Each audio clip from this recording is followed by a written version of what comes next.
Hello, everybody, and welcome to this Wednesday edition of the Logan Blackman Show. I hope you all have had a fantastic week up until this point. I hope you all are ready for an even more exciting end of the week because March Madness is here, ladies and gentlemen. A truly exciting time for everybody listening to the show. I almost said watching, listening to the show right now. Before we get into any of that, let's make sure to over housekeeping items first. Make sure to follow the Logan Blackman Show on every single form of social media: Twitter, Instagram, Facebook, YouTube, Apple Podcasts, Spotify, every single form you can think of. You can find me on Twitter at Logan_Blackman. Instagram account's Blackman Logan. The show's Instagram account is The Logan Blackman Show 1. Facebook and YouTube, search The Logan Blackman Show. Make sure you like and follow the Facebook page and subscribe to the YouTube channel. And I almost forgot. It was so ingrained in my brain that I've just become so used to saying the Instagram account's The Logan Blackman Show. I took out the one the other day because the reason there was the one there is because I was deleting the original account, but I couldn't. It took time for it to get deleted or something like that. So the Logan Blackman Show was still an account for a little bit. So the Logan Blackman Show 1 became the show's Instagram account, but it's a weird, not very important story. But yeah, it's the Logan Blackman Show is the Instagram account. You can also find on Apple Podcasts and Spotify. Make sure to leave a rating on 5 stars on both. Make sure to also check out the blog post, LoganBlackmanShow.com. We have Mock Draft 3.0 coming out for you, I think, next week. That's the plan right now. If not next week, then the following week after that. We'll play it out. We'll play it out because right now we are working on some videos regarding the United States men's national team. We got the 2025 Nations League, Mauricio Pochettino's first competitive games as manager of the United States men's national team. Truly an exciting time for everybody. And what makes it the most fun with this whole thing is that the United States is playing Panama. And the game takes place on Thursday in SoFi Stadium in Los Angeles. It's a really fun time, but the United States and Panama in recent competitive fixtures, you look at the 2023 Gold Cup, you look at the Copa America last year, where Panama knocked the United States pretty much out of both tournaments. I know they really did in 2023, and last year it was in the group stage, and it was the second game of the group stage, but come on, none of us were realistically expecting Bolivia to have any sort of impact on the game against Panama. So the United States was good as gone, regardless of what happened in that game against Uruguay, and the United States needed to score a decent amount of goals as well to make up for goal difference, and they didn't score. So it really didn't matter in the grand scheme of things. But yeah, we're working on some videos for that. The championship game for that, I believe, is on Sunday. I think the third place game is also on that day as well. The United States or Panama will take on the winner of Mexico and Canada. The loser will take on the other one and the loser. So it's, you know how it works. You know how it works. But either way, exciting times for the United States men's national team, even though it's kind of a injury-riddled squad. Johnny Cardoso just left the camp. Balogun's been hurt all year. Ricardo Pepi's been battling injury. So it's not like the full-strength squad that we're used to seeing. Sergiño Dest is finally coming back from his injury. So it will get closer and closer to full strength. We'll see what team Mauricio Pochettino is really looking at here. But I'm excited. And it's an exciting time. But nobody can be more excited. Like, as much fun as the United States versus Panama game is, it starts on Thursday. For those of you who are unaware, Thursday is also the start of the NCAA tournament. I know technically the tournament started tonight, where we had some play-in games, but I've always had a weird time. I know it is the NCAA tournament. I know they count it as this NCAA tournament, but I just have a really hard time going oh yeah, the play-in games are part of the tournament. That's the play-in tournament. You're not actually in the tournament. At least that's how I view it. You're not in the tournament until you're actually in the field of 64. That's what it is. There's 68 teams or whatever to go in, and then 64 whittled down after that. It just doesn't move me as much. I remember Iowa was in a play-in game a couple years ago, or a few years ago. Drake was in a play-in game a few years ago. They happen. I'm not denying that they exist, but I just don't view that as the actual tournament. The NCAA tournament starts on Thursday, round 1. Not the play-in games, the round 1 of the NCAA tournament. So the United States kicking out that tournament the same day as the NCAA tournament kicks off is a very bold strategy, and it's only on Paramount Plus, because I was talking to my dad about it today, about the United States game, and he was like, what channel do you think that'd be on? And I said my gut at the time would be TNT. And now that I'm looking back at it, I'm like, oh, it would never be on TNT because the NCAA tournament is on every single Turner Sports Network, which is CBS, True TV, TBS, TNT. That's the NCAA tournament. So the United States, by proxy, is being forced to go to Paramount Plus and Unidivision or whatever it's called. And it makes sense. Because as much as I love watching the United States men's national team play and how excited I am for this game, it doesn't really compare to the NCAA tournament. And we did this last year with Brady and Carly when they came on the show. I want to do one here by myself. We're going to fill out a bracket together. And when I tell you I have not watched a lot of college basketball this year, I am telling you I have not watched a lot of college basketball this year. I think I might have watched in total 6 games all year. Every single college basketball team, every single game that was possible, I think I watched maybe 6 games all year. And I do apologize for that, for not being more diligent in the matter, but I just haven't really watched a lot of basketball this year. And it really sucks. It really does suck because I used to love watching college basketball. I still do love watching college basketball. I'm just not as into it as I once was. Like growing up, I loved watching Ty Lawson, North Carolina. I loved watching Georgetown. I loved watching UCLA with Darren Collison was one of my favorite players growing up at UCLA with Drew Holiday in there as well. Florida with Joakim Noah, Al Horford, Chris Humphreys, Corey Brewer. Like, there were so many fun basketball teams back in the day. You and I had that run against Kansas. You had the Kansas versus Memphis final. Derrick Rose versus Mario Chalmers hitting the shot to go to overtime. Like, there was just so much fun stuff going on in college basketball, and I would love to. And it's different. You feel different things when you're a kid than you do when you're an adult. And maybe I'm just weird like that in regards to like how I view college basketball, because more people, it seems like now, are getting into it more than they did back then. I don't know if that's actually true or factual, but you remember like when we were talking about the Caleb Johnson versus Sean Green thing. Like that's a big debate around the state of Iowa. Like, who's the greatest Iowa running back of all time? Is it Sean Green? Is it Caleb Johnson?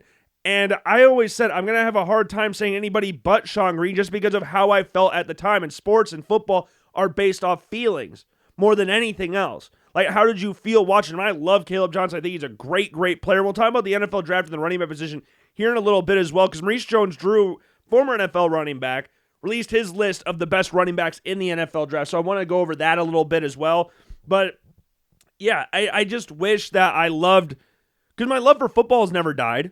My love for football is still there, but my love for college basketball, I loved it when I was at UNI. Like, we would go to the UNI basketball games. My friend Noah and I, there were times, I don't know if we really missed a game while we were at UNI. And that was AJ Green's team. Like, AJ Green was freaking awesome while at UNI. I loved going to Drake games. Like, I'm in my basement right now. I'm looking at my Drake Bulldogs poster from 2007-8. Like, that team was so, I went to almost every game. My dad and I went to so many Drake games. Like, growing up, Drake was my favorite basketball team. From Des Moines, would go to Drake games. Like, I was an Iowa basketball fan by proxy because I was an Iowa football fan.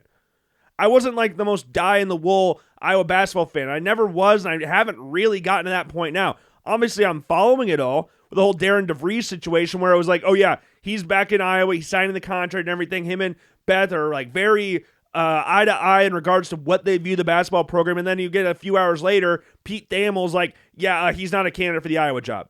It sounds like he's going to Indiana. And it just sucks because you look at it like, you should have just gotten him last year. Like, he was telling you he wanted to leave and he wanted to come to Iowa. Jared DeVries is an Iowa player, former Iowa player. Like, there's connections there. So now you're going to go down to McCollum at Drake, which I think would be a really good hire as well. You look what he did at Drake in 1 year, taking what he did from D2 and turning Drake into what they did, losing only 3 games the entire year, and being one of the favorites for, like, when you look at like upsets in the NCAA tournament, I think at this point, Drake versus Missouri, based off like what I've seen on social media and what I've heard people talk about, Drake versus Missouri seems more like, oh yeah, we're picking Drake in this one. Like, it'd be upset if Missouri won this game. And I know Missouri's a good team, and they got some former state of Iowa players. Look at Caleb Grill from Iowa State, Tony Perkins from Iowa. But Drake is just, they're just different. They're got a new wave this year. But that '08 team, Adam Emenecker, Clayton Corver, Brent Heemskirk, Josh Young, Leonard Houston, Jonathan Cox. That team was just so much fun. John Michael Paul. Like, they were just such a really, really, really good team. I think Joshua Parker, number 23, I think he was the backup point guard. Number 11. I don't remember what his name was. It started with a B. But that team was just so much fun. Ravonte Rice at Drake was also really fun to watch. But that Drake team in particular was just something different. But here we go. I'm going to do a March Madness bracket. And it's going to be live and it's going to be really bad. So I would not take anything that I say with any truth. With any sort of like, okay, Logan's picking this, so I'm picking it. Okay, so the first one we're starting off, Auburn versus Alabama State. I'm picking Auburn. Sorry, Alabama State. Louisville versus Creighton. I was picking Creighton 99% of the time. 99% of the time I was picking Creighton in this game. And that's based off Greg McDermott and his time at Creighton. And you've also got like Ryan Kalkbrenner. Like, you got very good players, Stephen Ashworth as well. But I didn't know this until last night. The game's in Lexington, Kentucky. That makes it a little bit different here. That makes me feel a little bit different about it. Like it being in the state of Kentucky, for those of you who don't know, Louisville is in Kentucky.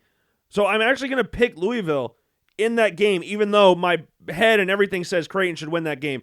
Michigan versus UC San Diego. Michigan, not the Fab Five Michigan, but still a really good Michigan team.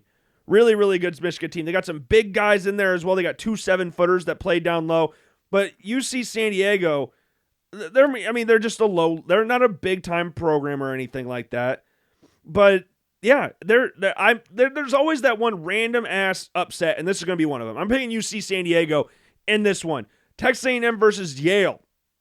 Okay, Yale, Ivy League school. That's cool. Wade Taylor for Texas A&M. Dwayne Wade, cool guy, cool basketball player. I don't know where I'm gonna go with this one because you always have to read the ESPN analysis overview and the March Madness thing. At least I do, especially maybe just because I don't watch a lot of basketball anymore. But A&M can be frustrating despite their strong record. They lead the nation offensive rebounding in large part because they have the worst shooting team in the SEC. In the NCAA tournament, you need to be able to shoot the ball well. You cannot get in super cold streaks. You got to be hot. You got to stay hot. So you know what? I'm going to pick the Bulldogs. I'm going to pick the Yale Bulldogs. We got 2 upsets already in this tournament. Ole Miss versus San Diego State or North Carolina. To be 100% honest, I don't know. Oh, shit. I'm messing up here bad. Hold on. Oh, no. I didn't want to do that. I accidentally put Ole Miss all the way in the Final Four. Or the Elite Eight. That was not my plan. North Carolina, that thing's a mess. That thing's an utter mess. I know I've seen a lot of North Carolina fans cope with this whole thing about, like, oh, they're 1-12 in quad 1 games, but here's all these other analytics that tell you that North Carolina realistically should be in it, but West Virginia's not in it. Like, and the thing that made it all the weirder was that North Carolina's AD, their AD is the chair of the tournament committee. Like, that's not how we should do this here. According to 24/7 Sports, Bubba Cunningham receives an additional 1 month of his salary for North Carolina making the NCAA tournament. They made the dance over West Virginia's 6 quad 1 wins, Ohio State's 6 quad 1 wins, and our beloved Indiana Hoosiers 4-1. This has got to be an Indiana fan. I just screenshotted it. I did see here's a link to the article. Like, I'm not going to click on the article, but still, having North Carolina in this tournament is more of a name thing than anything else. They don't deserve to be there. And you can throw any other analytical thing you want at me. I really do not care. Ohio State, long and short of it, they're not in the tournament because they lost to Iowa in the Big Ten tournament. That's it. And Iowa was not even close to sniffing the tournament. So you cannot lose a game like that in your conference tournament and make the tournament. That's just not how that works. I am going to pick Ole Miss. I don't know a whole lot about San Diego State, but I'm going to pick Ole Miss. Iowa State versus Lipscomb. Garrett's out. That's a massive loss. For Iowa State, is their second leading scorer, 13 points a game. He has a groin injury, I believe it is, and he's missed a few games recently, but now he's officially out for the season. Lord knows how long that season could last. Last time Iowa State was a 3 or 4 seed in the NCAA tournament, or 3 seed, sorry, they lost to UAB.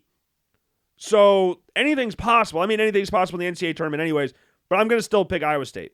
I'm still picking Iowa State. Marquette versus New Mexico. Okay, Shaka Smart, Marquette, New Mexico is a 3.5 point underdog. Both teams can score. That's always important here. They both have both teams have players that average over 19 points a game. Cam Jones for Marquette, Donovan Dent for New Mexico, sorry. I think I'm going to pick the Eagles, the Golden Eagles. I think that's the direction I'm going to go. Maybe. Defense is really good for New Mexico. That's positive. Mountain West Player of the Year, Donovan Dent, Nelly Jr. Joseph, leaders in points of the paint, Haven't won a tournament game since 2012. Okay, let's see what they say about Marquette. Let's see what they say on Marquette. Fast-paced, aggressive, shooting three. Defensively, the Golden Eagles frustrate opponents with slow pace. They are among the nation's best in steals, thanks to Stevie Mitchell, one of the best defenders in the country. Points off turnovers are crucial to their success because despite all their three-pointers, they're not particularly accurate. You know what? We'll take New Mexico. We'll take the Lobos. The Michigan State, we'll take them over Bryant. We'll do this side of the bracket first. Auburn versus Louisville. So for those of you who don't know, if you don't remember from last year anyways, I got burnt really bad with my first day of the NCAA tournament. Both Kentucky and Auburn lost the first round. And for those of you who do not know what that means for me, I had Auburn and Kentucky as my national championship. That was what my championship was. And not only that, I had McNeese State upsetting Gonzaga, and Gonzaga won that game by, I think, 40 points. Not only that, I think I had McNeese State in like the Sweet 16 or something. So I've got a little bit of a troublesome history, troublesome past with Auburn. But this team is better than what they were last year. Johnny Broome, very, very good player. One of the games I did watch this year, Alabama versus Auburn, Johnny Broome can play. He can play. So despite my hesitancy towards Auburn, I am going to pick the Tigers. Yale versus UC San Diego, we're going to pick San Diego. Iowa State versus Ole Miss. This one's interesting. We bring up the Garrett thing again. You can score in bunches. Iowa State can score in bunches. They can play really good defense as well when they need to. But this Ole Miss team is very experienced. 4 seniors on their starting lineup. Then they play some small ball. From what I've gathered from this. Oh my God. They defend the three-pointer well and pressure opponents into mistakes. You know what? I think I might end up picking Ole Miss. Maybe. I'm not. Hold on. Hold your horses. That Garrett injury is big. So you know what? I'm going to pick Ole Miss in that one. I'm going to pick Michigan State over New Mexico. I'm going to pick Auburn. And I'm going to pick Michigan State with Tom Izzo. And I'm going to pick Michigan State in my Final Four representing the, what side is the south side of the bracket. So that's my first side of the bracket done. Now we'll move on to the west side of it. Florida versus Norfolk State. Hey, some 16 seed may win this year. That might be the one. I'm not going to lie. Norfolk State, they might be 28.5-point dogs. But if I had to choose one here, Norfolk State might be my pick for the upset. But I'm going to take Florida. I am going to take Florida. UConn versus Oklahoma. I'm going to take UConn. I know they didn't have the greatest regular season, but it's tournament time. They've won back-to-back national championships. I think it'd be kind of crazy for me to suggest that they'd lose in the first round. Memphis versus Colorado State. Ali Farokhmanesh is assistant coach here, and former Drake head coach is the head coach at Colorado State. And Bowen Bourne, former UNI basketball player, also plays for Colorado State. And I knew that prior to. I'm not reading any of the description or anything, because Bowen Bourne, I think, averaged like 4 points a game or something. So it's not anything like super spectacular or anything. But yeah, Memphis, they're Memphis. Penny Hardaway's the head coach over there. But I'm going to pick Colorado State. Grand Canyon versus Maryland. Who did Grand Canyon beat in the tournament last year? They upset somebody early on in the tournament. Knocked off St. Mary's in the first round. Yeah, and they led Alabama in the Sweet 16. Grand Canyon's a tough team. Extremely, extremely tough team. They always have been. They have one of the most famous home courts in college basketball, despite being as small of a school as they are. Private, Christian, affordable. You hear those ads all the time. But Maryland's a good team. And maybe they do pull off the upset again, but I'm going to go with the Terrapins. So we got 2 12 seeds winning this games already. Drake versus Missouri, we already talked about that. I'm picking the Bulldogs. Texas Tech versus UNC Wilmington, I'm going to pick Texas Tech. Kansas versus Arkansas, like we talked about with Auburn. With Kentucky, John Calipari was the head coach of Kentucky. John Calipari in recent years has not had the greatest success in March Madness. Kansas got a bunch of old dudes on their team. Hunter Dickinson's like 50 years old. Like, they're an experienced unit, and I'm still scared from last year, so I'm going to pick Kansas, and then I'm going to pick St. John's over Omaha. And then Florida versus UConn. Do I dare pick UConn? Do I dare do it? Because I know for what I lack in overall knowledge, the Gators are very good defensively. I know that for a fact. I've heard a lot about Florida's defense, and they're very good at scoring the basketball as well. Walter Clayton, very, very good basketball player. Very good basketball player. Like right now, averaging 17 points a game, 17.5 points per game. And I saw somebody on Twitter today, they said if you pick Florida to win it all this year, you're a casual. You're a casual if you pick Florida to win it all this year. Because they're one of the favorites. They're one of the favorites. I mean, they're a 1 seed for a reason. But part of me wants to pick, we'll come back to that one. Maryland versus Colorado State. This is the next one we got on here. Colorado State has played some Big Ten teams this year. Or no, that's Maryland. Sorry, I'm looking at the wrong thing. Oh my god. Oh my god. I'm going to pick the Terrapins. Just for that, I'm going to pick Maryland.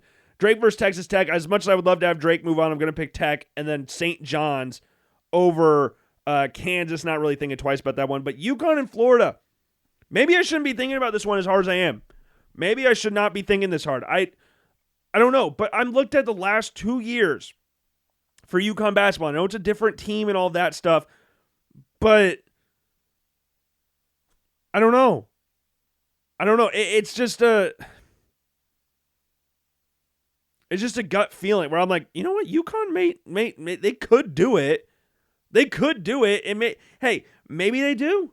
Maybe they do that. I don't know. Maybe they do pull off the upset against Florida in the second round of the NCAA tournament. Maybe that's what happens. But it's so difficult to be doing stuff like this. Like I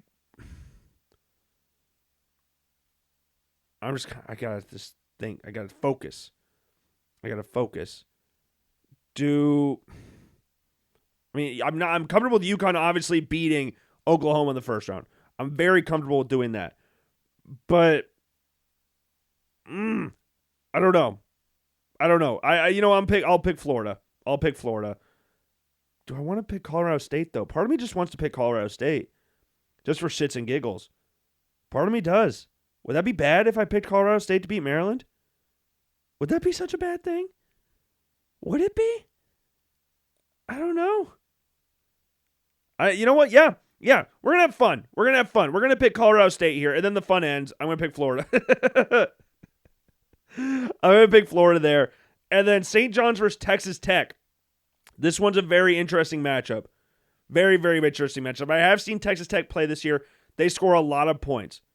St. John's is very good defensively as well.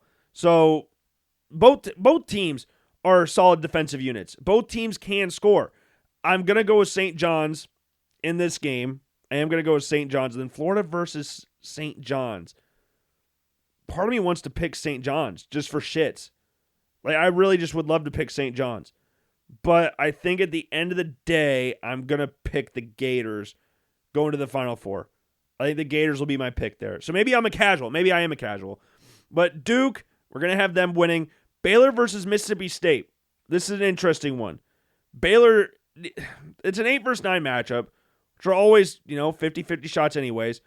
But I would like, part of me wants to pick Baylor because of Scott Drew and the experience of winning a tournament before, but I'm going to pick the Bulldogs, Mississippi State. Got an Iowa native, Fairbank native, so I'm going to pick Mississippi State there.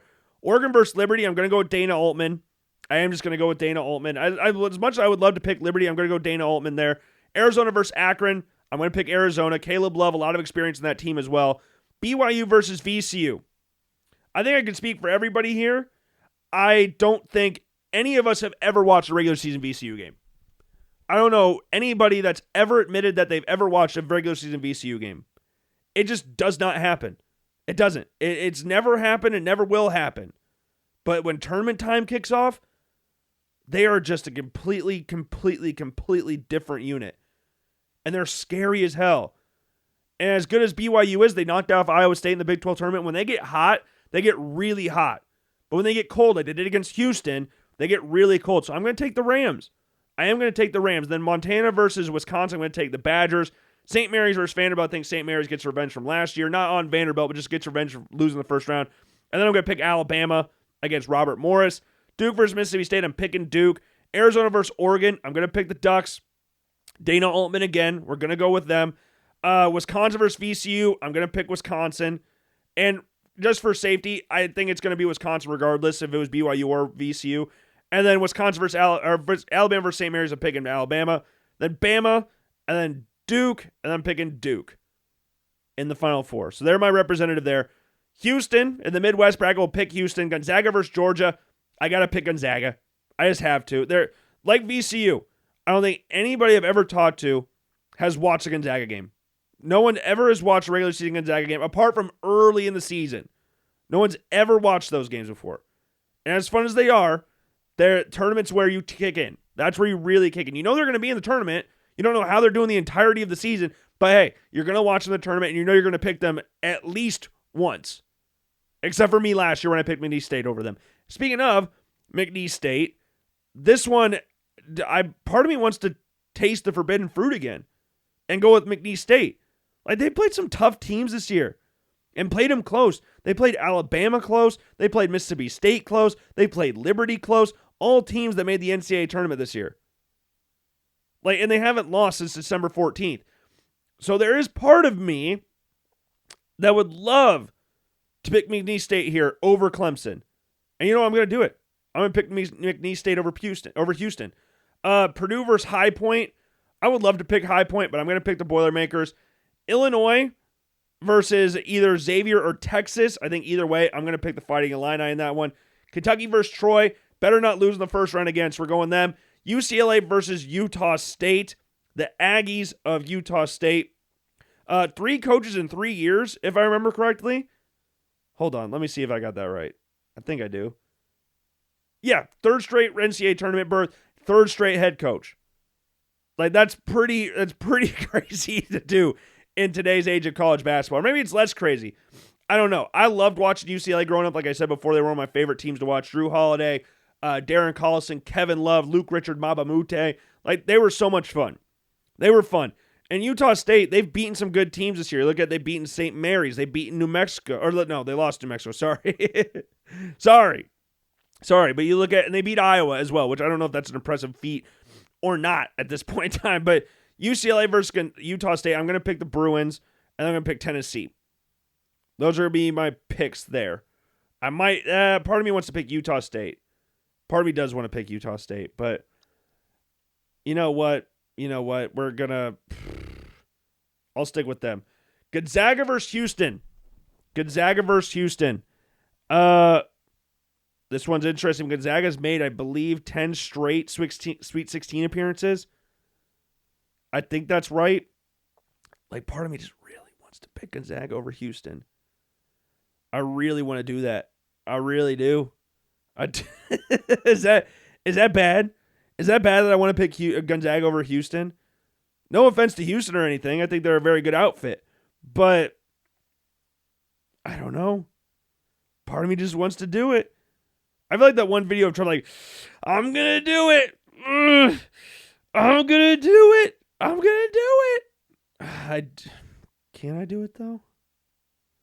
I don't want to be that loser and has a 1 seed go super far. There has to be an 8 seed that beats a 1 seed this year. Maybe it's Louisville playing down in Kentucky. Maybe that's the team that does it. But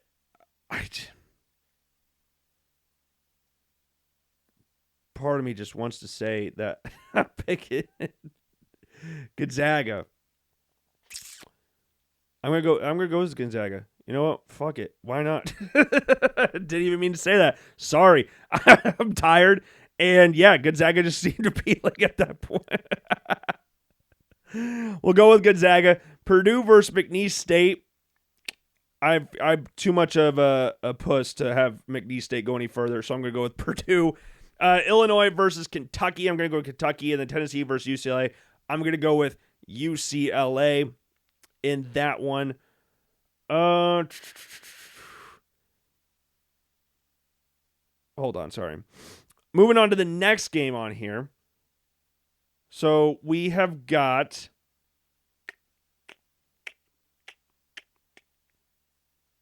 crap, I lost my place. Gonzaga versus Purdue. Gonzaga-Purdue. Interesting matchup that we've got going on here.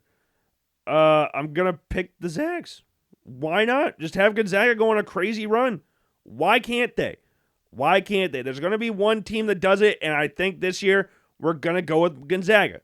That's going to be my crazy pick. I'm not going to go with Houston winning it all. I'm not.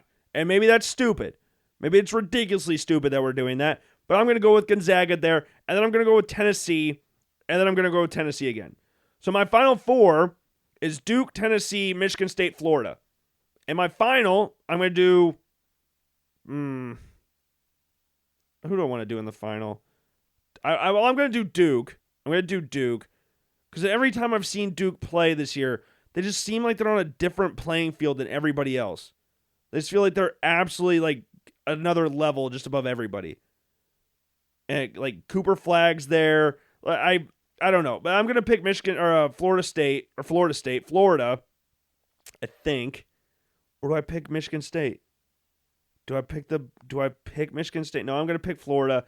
And I'm going to pick Duke. And then my final score, I guess we'll say 84, I guess. Submit bracket. So that's the bracket. That is a terrible bracket. It's going to get 0%. So just, so my final four is Michigan State, Florida, Duke, and Tennessee. That's my final four. And that's my tournament predictions. Do not, I am telling you right now, do not use any of those for your own bracket. Do not. I am telling you this right now. Do not listen to a single word that I have said. It's for your own sanity. And sure as hell, don't place any bets on what I'm saying here. I do not know what I'm talking about with this. I'm telling you that for free. I do not know what I'm talking about. But there just has to be one seed that does it. One team that loses earlier than expected. And maybe it's Houston. Maybe it's not. Maybe it should be Auburn. Maybe that would be smarter to go with Auburn losing that way. But no, I'm gonna pick Gonzaga. Their tournament history, I'm gonna go with them. So that's my bracket. That's my official bracket. I'm not gonna go over it again, but that Duke is my champion. I've never picked Duke as a national champion. In any bracket that I've ever done, I've never once picked Duke as a national champion. Because I hate Duke. Never liked Duke. I've never really had any personal beef with Duke in regards to them beating my teams, but my uncle's a North Carolina fan. I watched a lot of North Carolina basketball. We talked about Ty Lawson earlier. So, yeah, we're going to go with Duke winning it all. Cooper Flagg's just, that team's just different. They just are. When everybody's clicking, they just feel different than everybody else. That's the best way I can describe it. I don't know how else I could do that. Because it's I don't know. It's just a different feeling this year with Duke. And Duke's one of those teams where you could see them winning it all or they're going to lose in the first round. That's what it kind of feels like. Not this year, though, but that is my official bracket prediction. And I don't like it. But we move. I got to change the name of it, though, because I can't have it be.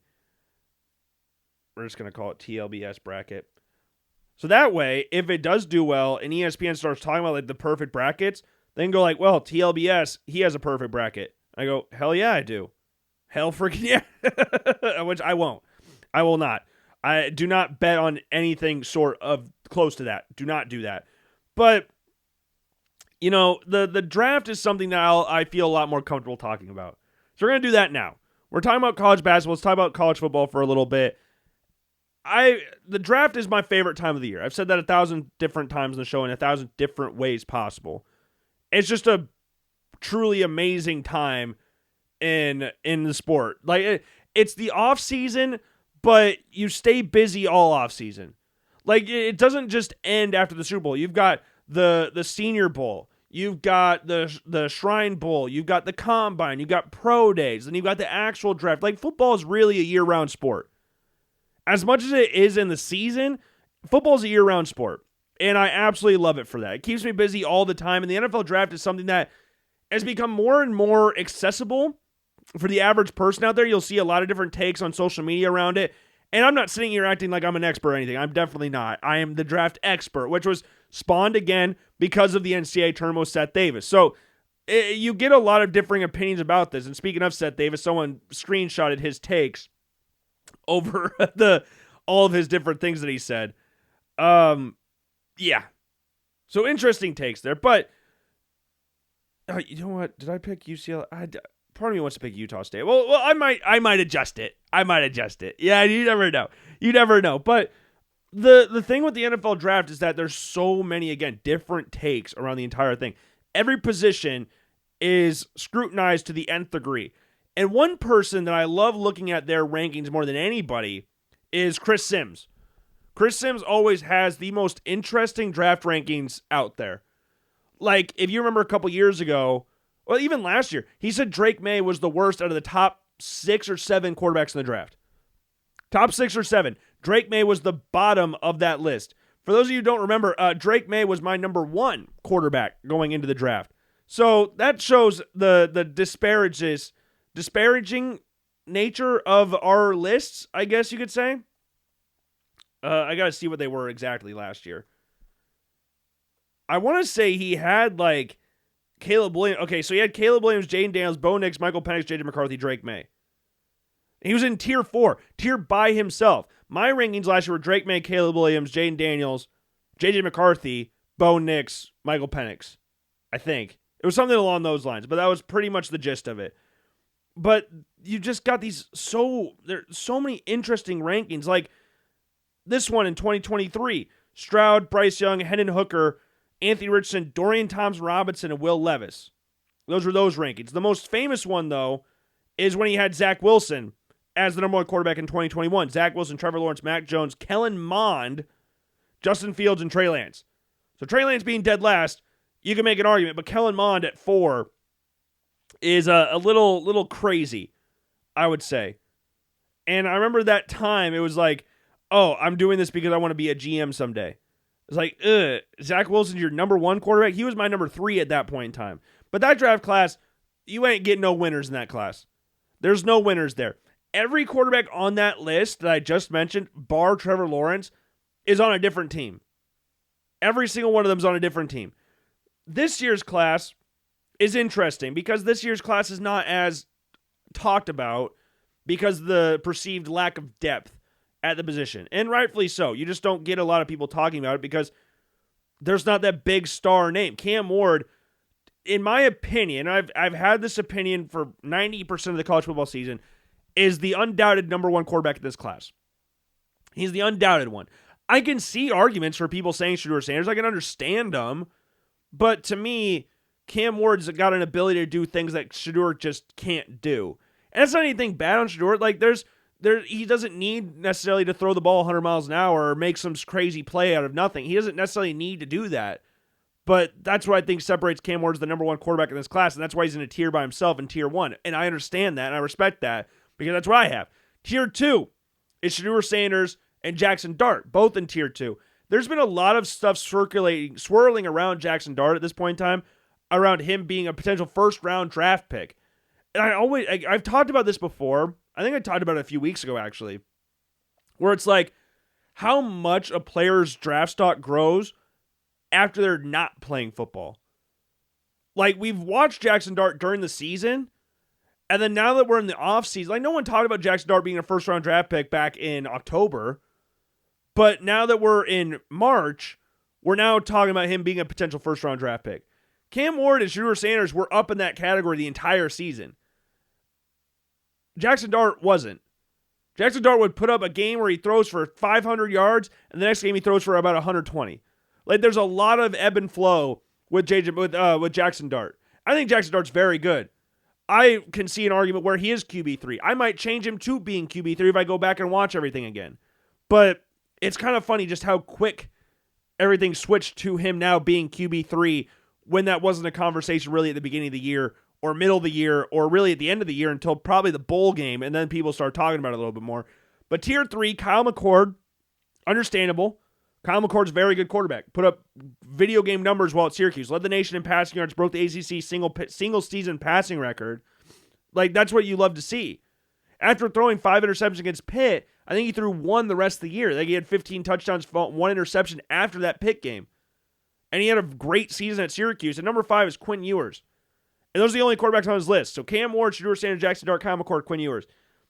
Quinn Ewers is a good quarterback. He is a good quarterback. I think and I've never changed my opinion about Quinn Ewers, and I'm open to being wrong about this when he gets to the NFL, but I've just never been sold on Quinn Ewers. Like, it was like this year they talked about like he floats balls in there. It's like that's what he's always done. That's what he's always done. I give him a lot of credit from last year because he lost a lot of weight, got faster as well. So we saw him break out. I think it was against Baylor, I want to say, where he had like a 30, 40-yard touchdown run in there, which is something we would have never seen him do his first year at Texas. But the injuries are also a big concern. You're guaranteed for him to miss at least 3 games a season. And I'm not even being like exaggeratory with that. That's just what he did while at Texas. And the problem with that, another thing that I kind of struggled with, is that when one interception happens or one turnover happens, there's another one not too far behind. He kind of gets in a little bit of a pattern of just keep turning the ball over once he gets one. So that's a little bit concerning as well. But I don't like, this class is so wonky that you could realistically have anybody around here. I'm kind of surprised Chris Sims didn't have Tyler Shuck up here because he seems one of those guys that would have that. But Jalen Milroe not being in here, I think is very interesting, but I understand it to a certain extent because Jalen Milroe is extremely raw. He just is. There are people out there, and I could include myself in this to a certain extent, that he may have been better going back to school. But is he the type of quarterback that really fits Kalen DeBoer's style of offense, especially with Ryan Grubb coming in as OC? Not really. They want to throw the shit out of the football. Jalen Milroe has an insanely strong arm. Probably the strongest arm in the draft class. But it's very erratic. He's got the deep throws down. He's got pretty solid deep ball accuracy. Those intermediate throws and short throws are not all there. That's the hard part right now. And to me, those are the most important throws. Or not just to me. I would say for most people out there, those intermediate and short throws are the ones you have to make. You have to hit the layups. And if you don't do that, it's cool seeing you hit a deep ball. Like, that's the throw that gets everybody to stand up on their seat and everything. But you need to hit those short throws. You need to hit those underneath throws. Those are important. And he's an insane athlete as well. He reads blocks like a running back. Like, he's very good. Like, there were numerous times where he puts his hand on the back of one of his running backs and uses them. And then once they go for a block, he cuts off the opposite hip and he's gone. Like, he's built like 6'1", 6'2", 225 pounds or something like that. He's an absolute, he's built for the position. He's got the physical attributes you want, but are you going to give him the time to actually grow those attributes to get him to where you want to be? Like, that's where I've talked about before about like Jackson Dart versus Jalen Milroe, where it's like Jackson Dart, you see more of those throws now. If you develop Jalen Milroe, I think he could be above that level.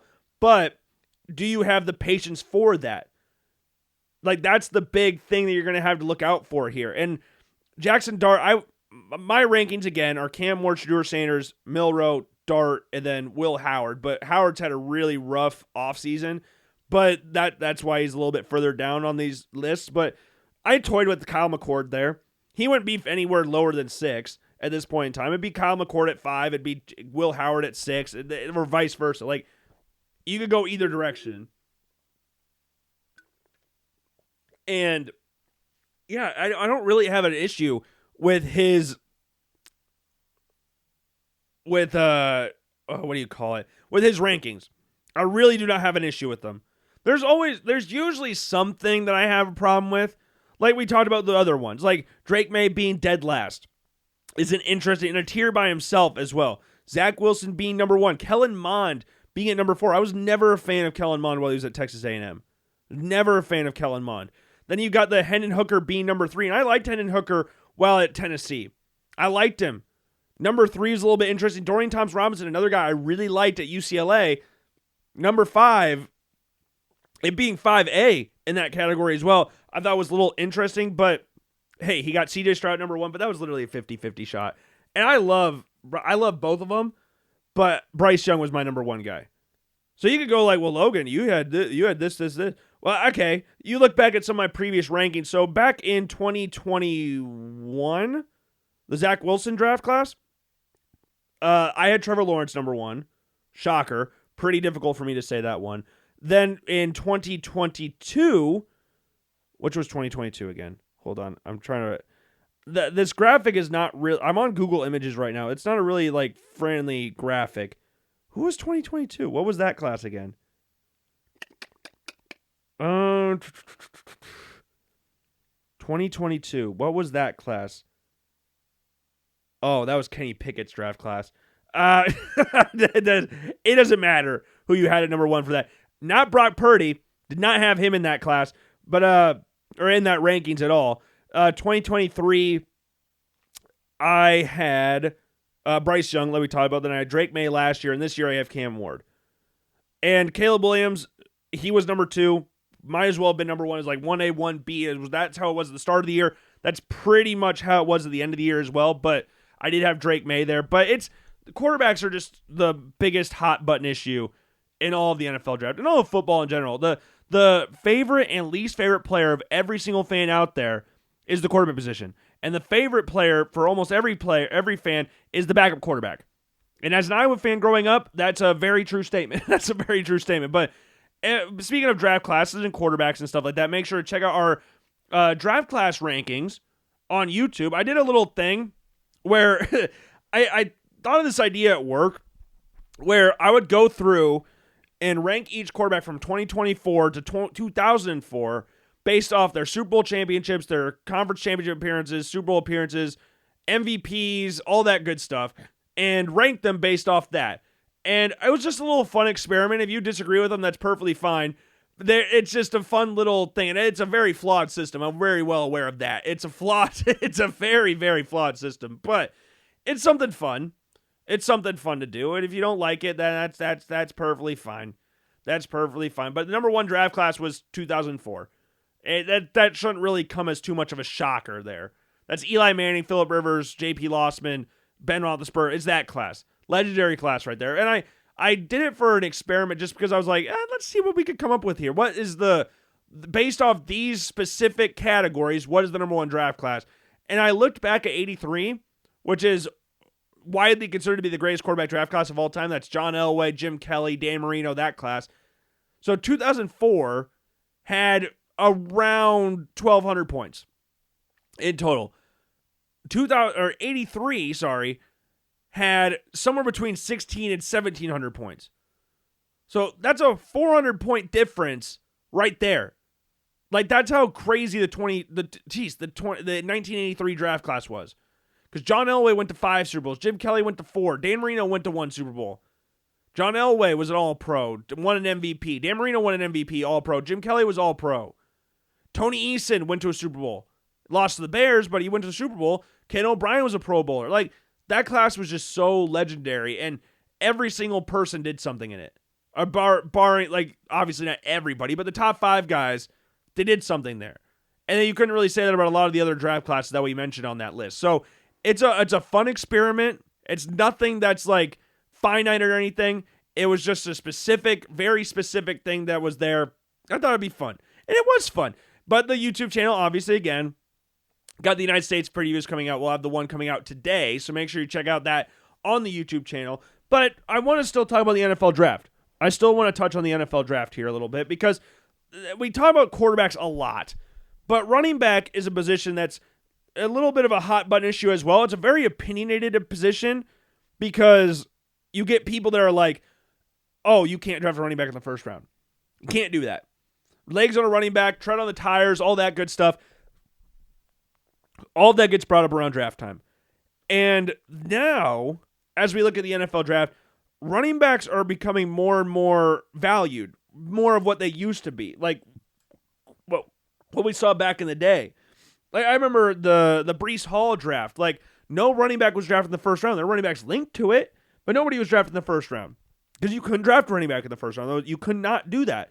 You look at 2020's draft class. Clyde Edwards-Helaire is the only running back drafted in the first round. Jonathan Taylor was a second-round draft pick that year. Like, Jonathan Taylor ran for back-to-back 2,000-yard seasons while at Wisconsin. And he wasn't a first-round draft pick because of the whole tread on the tires thing. Like, that's a very big factor. And running back classes, they're very interesting. Like, last year's class was brutal. Brutal class. Like, Jonathan Brooks was the number 1 running back in the class last year, and he was coming off a torn ACL and was still widely considered to be the number one running back in that class. I also saw Trey Benson. You saw Blake Corum, Marshawn Lloyd, Jalen Wright. Like, players who had varying levels of success in their rookie seasons. But it's just like the classes and running backs are always, it's so weird. Like, each year we view it about like, oh, this guy could go this high. Like, oh, that'd be stupid to draft a guy this high. And then he ends up going that high. Like Jahmyr Gibbs going 12th overall. I remember there was at that point in time, there was people talking about like, oh, there are people that view him better than Bijan Robinson, which was a kind of a crazy thing at the time. Like, Bijan Robinson was pretty much locked in to go to Atlanta probably 2 weeks before the draft started. And Jahmyr Gibbs was like, oh yeah, he's a first-round draft pick, but we just don't know where. And he ended up going 12th to Detroit, a team who a lot of people didn't really think about needing a running back, and they took one 12th overall. And it worked out pretty damn well. Really good. Really good. Like, Jahmyr Gibbs is freaking awesome. And you could make an argument at this point in time, who's better between him and Bijan Robinson? I think there's a conversation to be had there. I'm not saying it's guaranteed, but you can make an argument either way on that one. But 2023, you had those two in the first round. You also had Zach Charbonnet, Kendre Miller, and Tyjae Spears. Like, solid class. 2022, Breece Hall, Kenneth Walker, James Cook, Rashad White, and Tyrion Davis-Price. Like, you look at Hall, Walker, Cook, and White, all starters.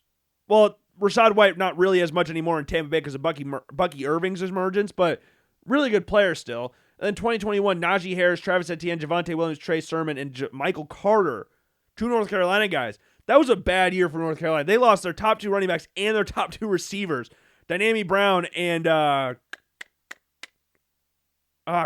who was their other receiver? There was another receiver that came out that exact same year. Sam Howell's numbers passing went down pretty good that next year while at North Carolina. His rushing numbers went up. Rushing numbers definitely went up, but that year passing the ball for him was not great. It wasn't the greatest of all time. But this year's running back class is deep. And with the free agent market of running backs right now not being the greatest, this is a really good draft for running backs. And with that, there's just a lot of really good, it's a deep class. Like, it's a good year to kind of need a running back, I guess you could say, because you don't need to pay the big bucks to get one. You can draft one. And with you get a deep position, like you look at defensive tackle this year or wide receiver in recent classes, where it's like, okay, this position's really deep. We might not need to address this position as early as we would have another year, where there's not as many elite players or good players in one specific position. Right? You don't need to draft a guy at this high because you're not going to get a guy like that later. But in this draft class, like, you got Genty and Amari and Hampton. Those are your top two guys. And Hampton's kind of fallen into the similar category as Jahmyr Gibbs in regards to, like, there's going to be some teams that think Amari and Hampton's better than Nash and Genty. And we don't think that right now, but in a few years' time, maybe that is the case. Maybe it is. I mean, he's 6 foot tall, 220 pounds. He's a freaking unit. Consistent player while in North Carolina as well. Pretty much a lock for a first-round draft pick at this point in time. Where he goes, I don't know, but first-round draft pick. And obviously know about Genty. But after those two, you could really go in whatever order you wanted. Like, you look at Travion Henderson and Judkins from Ohio State, Caleb Johnson, Cam Scadaboo, Dylan Sampson, Tutton from Virginia Tech, DJ Giddens, Devin Neal, Ollie Gordon, RJ Harvey, Trevor Etienne, Damian Martinez, Kyle Monungai, Jaden Blue, LaQuint Allen, Raheem Sanders. Like, there's so Taj Brooks, Donovan Edwards, Jordan James, Montrell Harris, Kalel Mullings from Michigan, Corey Kiner from Cincinnati, Ulysses Bennett from Ole Miss. There's just so many good runs. It's just a deep, deep, deep class. It is, like, deeper than we've had anywhere close in recent years. But with classes, again, like this, you're going to get varying opinions about who's ranked where. Like, if you go 2020, again, I want to bring up that draft class. Clyde Zellaire ran for 1,600 yards or something in that season for LSU when they went on to win the national championship game. With Joe Burrow, Jamar Chase, Justin Jefferson, all those guys, they still managed to have Clyde Zellaire with the 1,600, 1,700 yards rushing, which is insane. Tells you how great that LSU team was. But would you draft that guy over somebody like a Breece Hall? Or not Breece, Jonathan Taylor, sorry. Like, that was the argument about that point. And would you draft Jonathan Taylor over DeAndre Swift from Georgia. Like, what's your opinion about those guys? Like, it just, when you have such deep classes, the order is different for every single team. It's so crazy about that. That's what makes it fun. That's what makes it fun. And Maurice Jones-Drew, he made a top 10, or he ranked, I think, every single running back in this list in the NFL draft.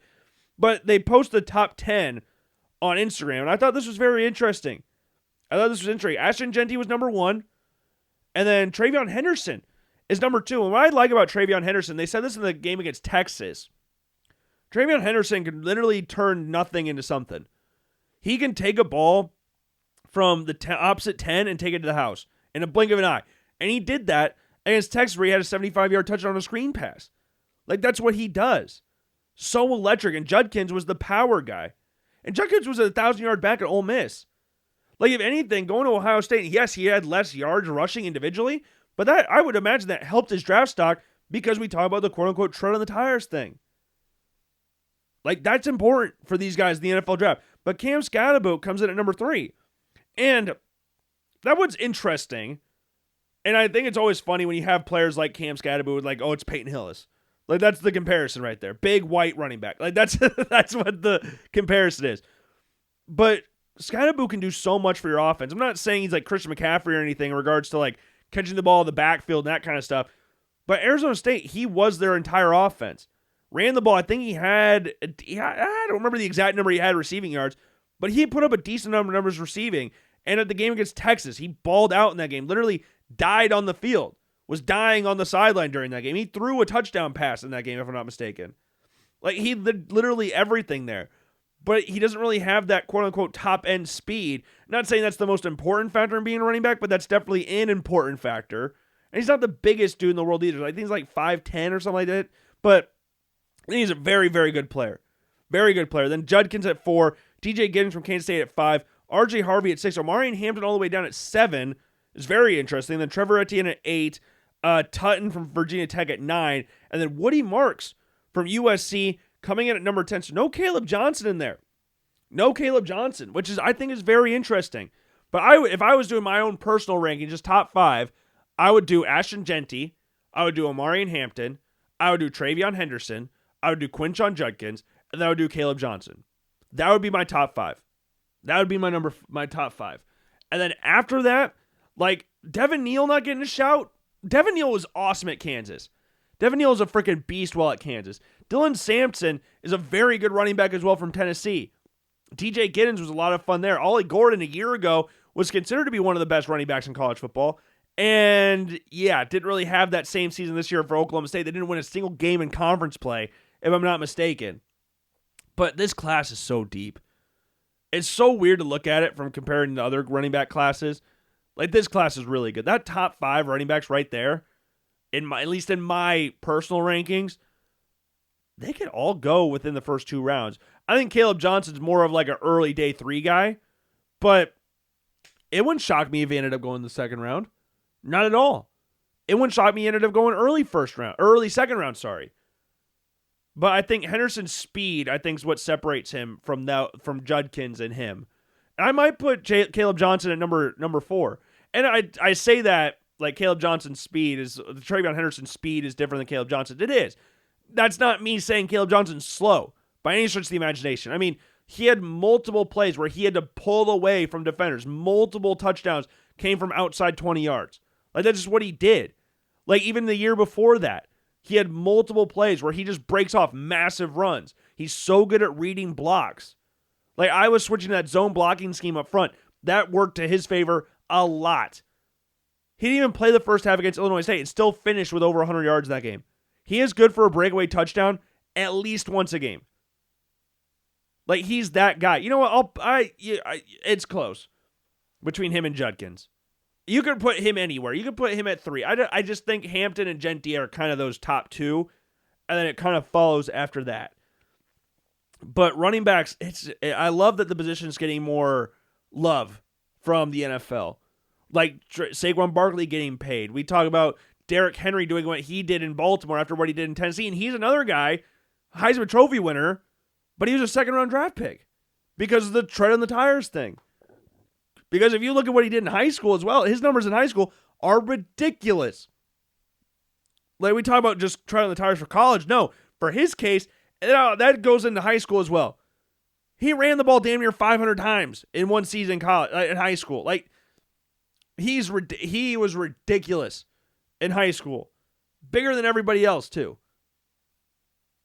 Like, it just happens like that sometimes. But I'm excited to see where these guys go. It's a fun year, though, this year, because the Bills aren't linked with drafted running back. It felt like there was a stretch of like 4 or 5 years in a row where the Bills were linked with drafting at least one running back in the first round. Like, you look at some of those classes before that I mentioned. Not really in 2023, after they drafted James Cook, but you look at Travis Etienne or Najee Harris in the first round. And then you look at 2022, Breece Hall was somebody that I really wanted the Bills to draft that year as well. Like, it just felt like every year the Bills were linked with somebody at the running back room, and it just never materialized at that. Then they drafted James Cook in the second round, drafted Ray Davis last year, they drafted Devin Singletary, they drafted Zach Moss, but like, I'm talking about first round draft picks. They just never did it. But hey, I love James Cook. He's gonna play this year. I know there's gonna be some scares about his extension, but he's under contract, so he's gonna play, and I can't wait to see what he does this year because I love myself some James Cook. But yeah, 2024, man, that class was so rough. That was such a rough class. Like, I don't know. It's going to be interesting. We're still in year one. So there's time to develop that draft class. But right now, man, it is looking tough. That class is looking so tough at this point in time. But this was a little bit interesting factoid. This is random, but we were talking about first-round draft picks and running backs and all that. All 32 teams currently own their first-round draft pick. All 32 teams own their first-round draft pick. There's no dual picks this year. All 32 teams. The first time in the common draft era that every team owns their own first-round draft pick to start the new league year.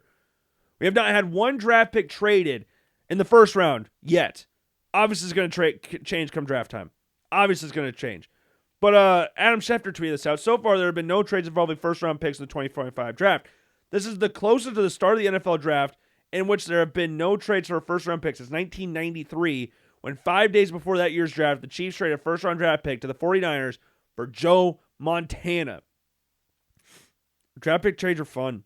They're really fun. Like, you look back at like the 49ers trading up from 12 to 3, and then the Dolphins trading up from 12 to 6, and then the Eagles trading up for 12 to 10. Like, there's that one pick moved around so much. It was just funny. And like the Jets trading up from 6 to 3 to draft Sam Darnold. That was St. Patrick's Day, because I was down in Kansas City bouncing for my friend Zach's his uncle's bar down in Kansas City, and that popped up on the TV. The Jets traded from 6 to 3 to eventually draft Sam Darnold. They were just trying to trade for a quarterback. But those trades that are in the middle of the day, like the 49ers traded from 12 to 3 during Zach Wilson's pro day. Like, that was what was crazy about that part too. And then Mac Jones, who we've said numerous times, someone that was the guy that Kyle Shanahan wanted, has now found his way to San Francisco. So what comes around goes around. We'll see what actually happens there, but nothing's going to happen. That ship has sailed. Brock Purdy's going to sign an extension at some point. I don't know what the numbers are going to be exactly, but going to sign an extension. But Mac Jones being there is just funny how he finally got the guy he wanted. It just happened a few years after what he wanted it to, but it finally was there. It was finally there. But that draft class, with the Zach Wilson trade up and all that stuff, that draft class for the quarterback position is rough, but there's some pretty good skill position players in that draft, and Jamar Chase is one of them. And this year was a big controversy with the Cincinnati Bengals. It was like, who are they going to pay? Jamar Chase is going to want a contract. T. Higgins is a free agent. They can franchise tag him or they can sign him to a contract. Trey Hendrickson's going to want a new contract extension. So there was going to be a bunch of problems around the receiver position for Cincinnati. And the just positions in general for the Cincinnati Bengals. Like, this draft this year was going to be rough. It was going to be rough for what they were going to do on contract situations. They told Trey Hendrickson he could look for a trade. They told he could seek a trade partner or something like that. But T. Higgins was like, oh, he's gone. It felt like 99% sure that T. Higgins was gone. Like, he was doing all the subliminal messaging on social media. Like, he was doing the eyeball emojis. Like, oh, yeah, he's gone. He's not coming back.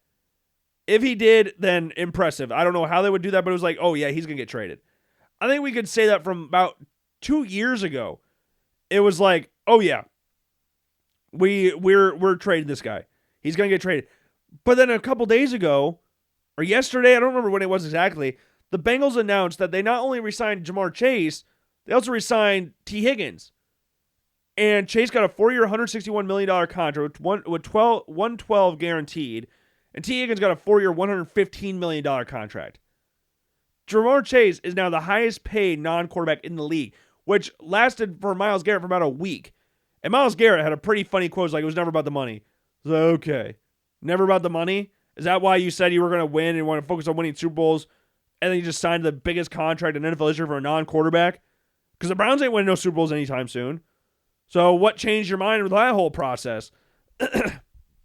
Maybe they told him they're going to draft Abdul Carter next to him. Maybe that was what they told him. I don't know. I don't know. I don't know. But the Bengals are such an interesting team because they have no defense. Sam Hubbard just retired. You got lit up all year last year with Joe Burrow leading the league in pass yards and touchdowns, and Jamar Chase running the Triple Crown. Those two guys carried the team, and you had Trey Hendrickson on defense getting 17.5 sacks, but just apart from him, you had nothing else going for you. Nothing. And now you're letting Trey Hendrickson potentially get traded this offseason. Like, are you just going to hope that you score 45 points a game or something like that? Like, this is not me saying that T. Higgins and Jamar Chase, well, they were obviously going to have to sign Jamar Chase. Obviously. Jamar Chase, the top 3 receiver in the NFL. Obviously, they were going to re-sign him. But T. Higgins, great receiver. Really good receiver. Be a number 1 receiver in like 90% of teams in the NFL.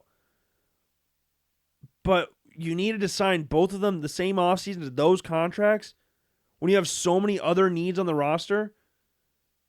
Like, Joe Burrow is a very good quarterback. There's no discussing about how good Joe Burrow is.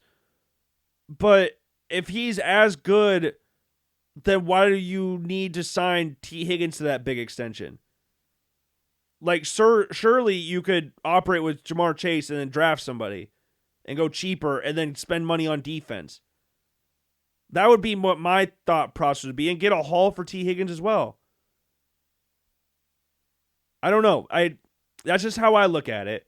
Like, with Joe Burrow, we have a very potent offense. Yeah, you do. You have a very good offense with a lot of people under center right now. I mean, you had the same record you had the year before with Jake Browning as your quarterback. Like, you had the exact same record. I'm not trying to discredit Joe Burrow or anything, but you could have used that money for other parts of your team that drastically need it more, while also getting more picks for a player that was seemingly out the door 2 years ago. Like, that's just my take on the situation. It's right or wrong. You can agree with me or disagree with me. I don't really care. But the Bengals they didn't miss the playoffs because of their offense. I'll put it like that. They did not miss the playoffs because of their offense. It could just be they have one of the worst defenses in the league. But we're going to focus rebuilding our offense. Like, I don't know. I think it's an interesting move. It's a very Bengals move, if that means anything. I just want to keep reiterating. I think T. Higgins is a great player, which is why I would have traded for picks, and you could use the money to secure the defense side of the ball. But they have the number 1 wide receiver duo in the league. Like, if that's what they were going for, then you got that secured. But you look at other receivers in the NFL, like A.J. Brown, Devontae Smith, very good receiver tandem. Tyreek Hill, Jalen Waddle, didn't have the greatest year last year, but still a good receiver tandem. Justin Jefferson, Jordan Addison, great receiver tandem. Puka Nacua and Devontae Adams is a very interesting one. Devontae Adams took Puka's number. Puka goes back to number 12 when he wore at BYU. You have Mike Evans and Chris Godwin, and Cooper Kupp and Jackson Smith-Njigba, which is another interesting move. While we're talking about receivers making moves and stuff like that, Cooper Kupp's primarily a slot guy. Jackson Smith-Njigba is primarily a slot guy. So I'm intrigued to see how they make that work up in Seattle. They're both really good receivers, so I'm not sitting here acting like they can't operate in any other role. But it's just a weird fit. It's a weird schematics fit, in my opinion. And again, You don't need to agree with my opinion on this matter. That's just what my thought process is at this point in time. But who's the best receiver duo in the NFL? I would probably say Jamar Chase and T. Higgins at this point in time. And those guys that we mentioned were all on the graphic. So if I had to choose somebody outside of that list, you're looking at, I'm just looking around. I've got the NFL teams pulled up, so I'm going to remember who's like the receiver tandems of those teams.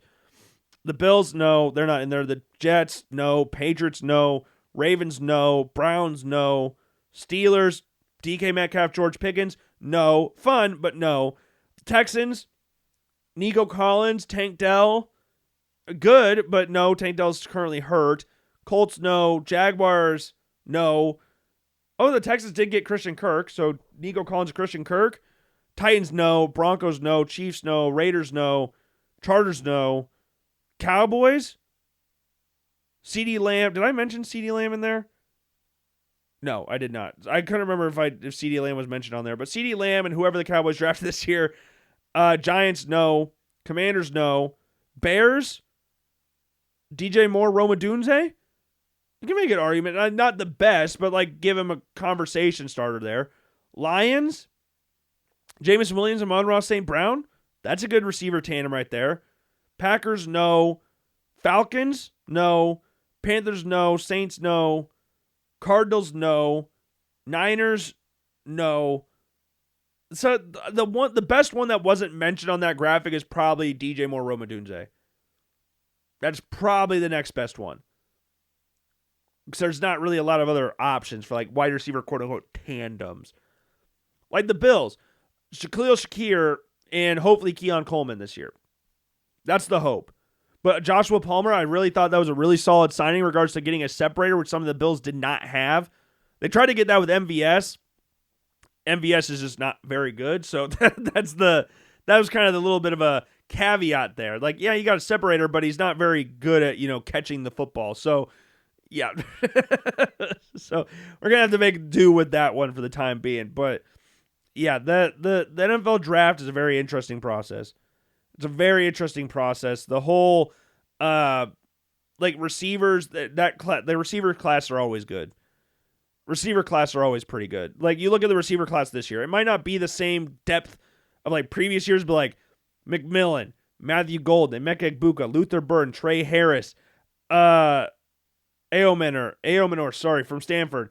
The Iowa State guys, Jalen Knoll, Jaden Higgins, Jack Beck, Jalen Royals from Utah State, Isaiah Bond, Xavier Restrepo, Xavion Williams, Tez Johnson, Torrey Horton from Colorado State, Ty Felton.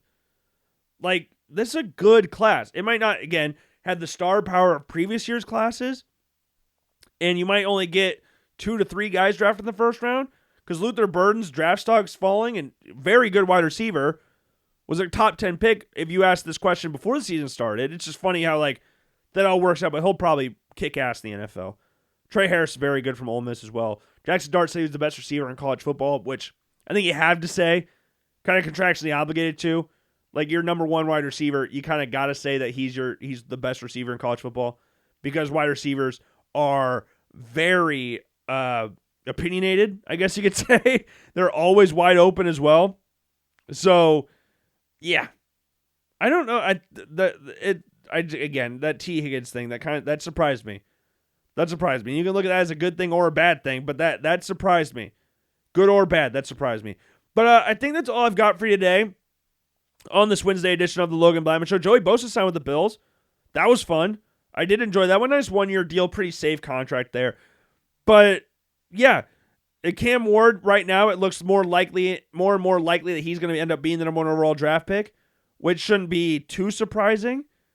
It shouldn't be, but Adam Schefter tells ESPN he expects Cam Ward to be the first overall pick, either to Tennessee or Cleveland or New York Giants, trading to the top spot.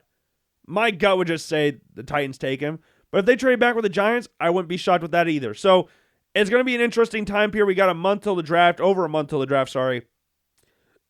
But it's only going to get crazier. No one knows who's telling the truth. No one knows who's lying. So it's just a really fun and scary time all at once. But, yeah, I've been Logan Blackman. If you enjoyed, that'd be awesome. If you didn't, I sincerely apologize. Try to be better next time. Make sure, again, to follow the Logan Blackman Show on every single form of social media, Twitter, Instagram, Facebook, YouTube, and, of course, Apple Podcasts and Spotify. Make sure to check out the YouTube channel. Make sure to check out the United States versus Panama preview. That game will take place on Thursday. Again, make sure not to follow or agree with any of my picks that I made for March Madness. And, yeah, I will see you guys later. Peace.